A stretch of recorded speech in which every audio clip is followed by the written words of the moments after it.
झारखंड की राजधानी रांची में अपराध और नशे की लत में लगातार बढ़ोतरी को लेकर सांसद संजय सेठ ने अपने आवासीय कार्यालय में प्रेस वार्ता का आयोजन किया, जिसमें उन्होंने जिला प्रशासन को नशा और अपराध को लेकर चेतावनी दी। उन्होंने कहा कि झारखंड की राजधानी रांची अब अपराध और नशे की राजधानी बन गई है।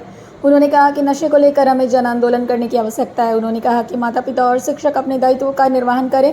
उन्होंने कहा कि बच्चों पर विशेष ध्यान दें, बच्चा क्या कर रहा है इसकी जानकारी रखें। उन्होंने कहा कि हमने पुलिस के वरीय अधिकारियों को बार बार इसके बारे में कहा है।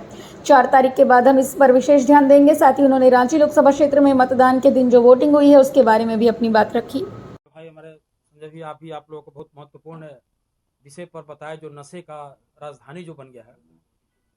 इनके मन में जो पीड़ा थी वो बताए आप लोग को। अब जो हम लोग विषय पर आ रहे हैं, जो वोटर लिस्ट में जो नाम हटा, आपको जानकर बड़ा आश्चर्य होगा कि बीएलओ से जो स्टार्ट होता है ये कहानी, ये षड्यंत्र समझिए कि बीएलओ से जो स्टार्ट होता है, बीएलओ में कौन लोग शामिल हैं। 80% बीएलओ कुछ विशेष धर्म विशेष समुदाय के भी लोग उसमें, ऐसा हम लोगों ने देखा। इस पर ये बीएलओ का आंकड़ा जो फर्जी आंकड़ा आने लगा, इसके चलते डिलीटेड की जो संख्या बढ़ने लगी। सिंहभूम में 4 बूथ में 900 लोगों का नाम एक साथ डिलीटेड। कल्पना करिए, मैक्सिमम 1500 लोग रहते हैं एक बूथ पर, 1200 से 1500, उसमें 4 बूथ मिला के 900 लोगों का नाम डिलीट कर दिया गया। इसकी शिकायत भी हम लोगों ने चुनाव आयोग में जाके किया। रांची में, झारखंड में इस तरह का कभी आज तक चुनाव में कभी ऐसा नहीं हुआ कि लोग दर दर घूम रहे हैं, वोटर घूम रहा है, हर बूथ पर घूम रहा है कि मेरा नाम कहाँ है, मेरा नाम कहाँ है। ये ट्रायल है उन लोग का। ये जो लोकसभा में लोग ने ट्रायल लिया है, ये तैयारी है विधानसभा का। लेकिन इनका साजिश हम लोग नाकाम कर देंगे, क्योंकि इसका हम लोग चुनाव आयोग नई दिल्ली में भी हम लोगों ने शिकायत कर दिया है और वहां से जांच का भी आदेश आ गया है। इसकी पूरी जांच हो रही है कि कैसे इस सबका नाम डिलीटेड हुआ। पुणे से, हैदराबाद से, भुवनेश्वर से बहुत से स्टूडेंट आए, लेकिन कोई वोट नहीं दे पाया। ये नई दिल्ली जो चुनाव आयोग में हम लोगों ने दिया, और हमारा राष्ट्रीय टीम भी वहां दिया, हमने भी यहाँ से भेजा तब। और संजय भैया खुद इसमें बहुत चिंतित हो रहे थे। उस दिन भी, चुनाव के दिन भी इनसे मेरा लगातार बातचीत हो रही थी।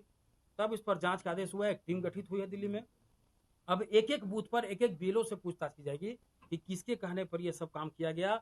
और जो ये ट्रायल हो रहा है, अभी रांची में 75 से 80% वोट हम लोग का निश्चित होता है, लेकिन बार बार 60%, 55% जो हो रहा है, इसमें जो 1 लाख लोगों का नाम जो डिलीटेड हो गया। वोटर लिस्ट है, सब कुछ है, पिछले बार वोट दिया लेकिन नाम डिलीटेड। कारण कौन है? चुनाव आयोग। चुनाव आयोग क्यों कर रहा है? बीएलओ से लेकर चुनाव आयोग तक का जो स्टोरी है, ये पूरा सरकार के इशारे पर किया गया, क्योंकि जो भी वोट नहीं दिया वो सारे के सारे लोग बीजेपी के वोटर। ऐसा कोई नहीं मिला, आपके सामने भी ऐसा कोई नहीं मिला होगा कि मैं जेएमएम का समर्थक हूं, कांग्रेस का समर्थक हूं, हमको वोट नहीं देने देगा। एक भी एग्जाम्पल आपके पास ऐसा नहीं आया होगा। हमारे पास लाखों एग्जाम्पल ऐसा है, और लाखों वोटर आईडी कार्ड, हजारों वोटर आईडी कार्ड का हमने सैंपल, जिनका डिलीटेड किया है वो डिलीटेड का लिस्ट हम लोग सभी पीडीएफ बनाकर चुनाव आयोग में भी, रांची में भी और दिल्ली में भी हम लोगों ने इसका शिकायत दर्ज कराया है और जांच इसमें जारी है। कुछ शिकायत तो हम लोग यहाँ पर जांच अभी स्टार्ट हो गया, मतलब जांच का भी 10 दिन बीत चुका है। तो ये जो बहुत गंभीर विषय था, इसमें हमको यही बताना था कि झारखंड में ये पहला बार ऐसे इतिहास में हुआ है कि डिलीटेड का जो रचना, जो नया पॉलिटिक्स शुरू हुआ है, डिलीटेड का। इसलिए इस विषय पर संजय भी हमको बताया, बुलाए यहाँ पर और बताया कि पूरा डाटा फोर्सेस का भी नाम नहीं था। फोर्स के लोग भी वोट देने से वंचित हो गए। बड़ी संख्या में फोर्सेस के अधिकारियों को फोन आया कि देखिए भैया, हमारा नाम नहीं, हमको बैलेट नहीं मिला, हमको नहीं मिला। जो बस के ड्राइवर थे, जो बूथ पे जाने वाले थे, उनको तो अगर एंड टाइम तक नहीं है। फिर हमने उपायुक्त को फोन किया, भाई बस ड्राइवर है, बस का कंडक्टर है, उसको वोट देने का अधिकार नहीं है क्या? वो इतना सहयोग कर रहा है, तब जाकर उपायुक्त ने फटाफट कराया, उनको भी वंचित कर दिया गया।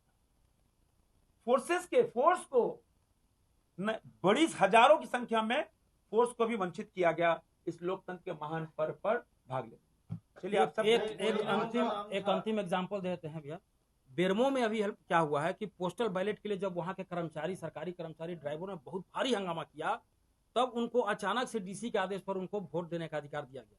सोचिए कि ये कैसे हो सकता है कि जब वोट होने और स्ट्रांग रूम सील होने, फाइनल वोट फोल्ड रिपोर्ट होने के बाद ये सब आदेश दिया गया कि नहीं, ये लोग वोट दे सकता है। मतलब मनमानी है, जिसका वोट नहीं है, हल्ला हंगामा कर रहा है तो वोट देने देते रहे, कहीं नहीं तो डिलीटेड।